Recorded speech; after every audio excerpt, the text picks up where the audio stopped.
Title: My stepson walked in on me while I was in the bathroom. True infidelity story, safe version. Full story, 5,000 words. It was a Sunday morning in Ohio, and the sunlight was breaking through the white lace curtains of our home. My name is Rachel Miller, a 38-year-old woman who thought she had her family life figured out. I had been married to David, my husband, for over 10 years, and together we were raising his teenage son, Ethan. Life had its challenges, but for the most part, I believed we were a steady, ordinary American family. That belief, however, was about to be shaken by something I never expected: a simple, awkward moment that spiraled into a deeper discovery about trust, respect, and honesty in our home. The day started like any other. I brewed coffee in the kitchen while the smell of pancakes filled the air. David was already out in the yard, tending to the garden. Ethan had recently turned 16, and as most teenagers do, he spent a lot of time on his phone, scrolling endlessly or playing games.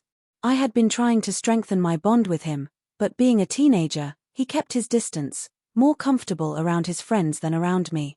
After breakfast, I excused myself and went upstairs.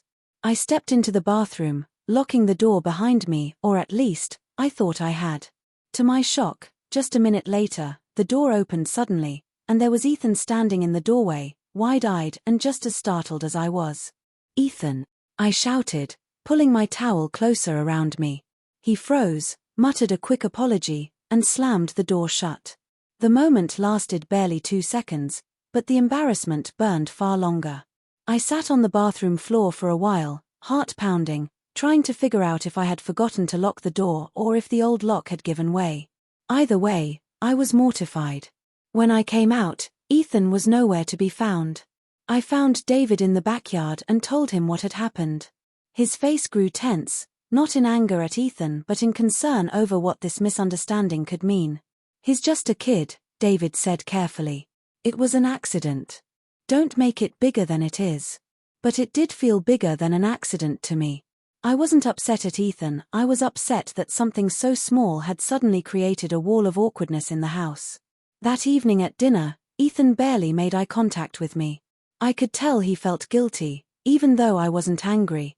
Days passed, but the tension lingered. I couldn't help but notice that Ethan avoided being alone in the same room with me. He wasn't rude, but the easygoing casualness we'd been slowly building between us seemed to vanish overnight. I wondered if I should bring it up to him, reassure him that it wasn't his fault, but David advised against it. "Don't embarrass the boy more," he said. Still, silence wasn't solving anything. A week later, the perfect opportunity came when David had to leave for a work trip. It was just me and Ethan at home. That evening, as I was preparing spaghetti for dinner, I called Ethan into the kitchen. "Hey," I began softly, "about last week, I just want you to know I don't blame you. It was an accident. I don't want things to be weird between us." Ethan shifted on his feet, clearly uncomfortable but also relieved. "Yeah. I didn't mean to. I thought the bathroom was empty." "I know," I said with a smile. "It happens. No hard feelings, okay?" He finally looked at me, and for the first time in days, I saw the old lightness in his eyes. "Okay," he replied. That small conversation turned out to be a turning point. From then on, the distance between us faded.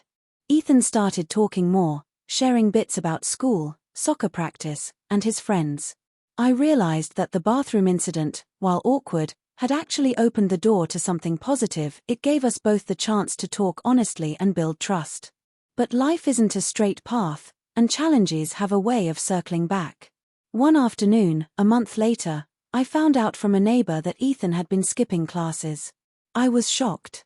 When I confronted him, he admitted it with tears in his eyes. "I didn't know how to tell Dad," he said. That was when everything clicked. The boy who had once barged into the bathroom by mistake wasn't careless, he was overwhelmed. His grades had slipped, his confidence was shaken, and he was struggling silently. Together, we sat down at the kitchen table, and for the first time, Ethan opened up about the pressure he felt at school and his fear of disappointing his father.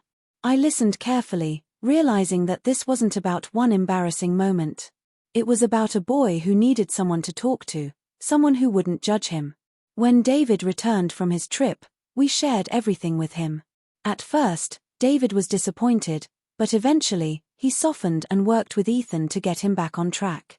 The whole experience taught us all that communication, no matter how uncomfortable, was the key to keeping our family strong.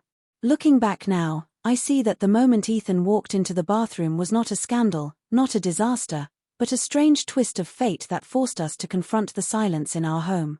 Awkwardness turned into understanding. Embarrassment turned into trust. Our family is far from perfect, but it's real. And sometimes, the strangest moments are the ones that teach us the biggest lessons about honesty, forgiveness, and love.